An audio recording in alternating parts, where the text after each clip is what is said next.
तो हेलो दोस्तों, नमस्ते, प्रणाम, स्वागत प्रणाम आप सभी को हमारा वीडियो में। तो कैसन मानी रहोगा सब।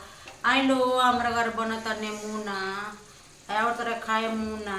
वो मुना के मुना भाई नहीं बता मुना सॉरी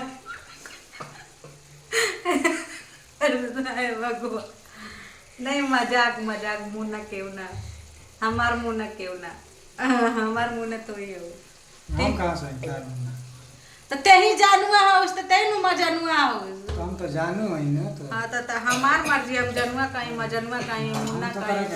तरह का डार्लिंग कहिए बार बार कहबा डार्लिंग, देख ला ई हाथ में छनावटा लेके बैठल बानी खाना। डार्लिंग ए डार्लिंग। हमरा घर बनता नेमुना, मतलब आलू मटर के सब्जी, वही के कहल जाला नेमुना। हमारा नहीं के पता, लेकिन हम सुन ले बानी मतलब मटर के दाल। केहू के खाई गई तो आज हेलो मटर के दाल। तो ठीक बा, हमनी के तनी कॉमेडियो वीडियो के तनी ज़्यादा से ज़्यादा सपोर्ट कर लो।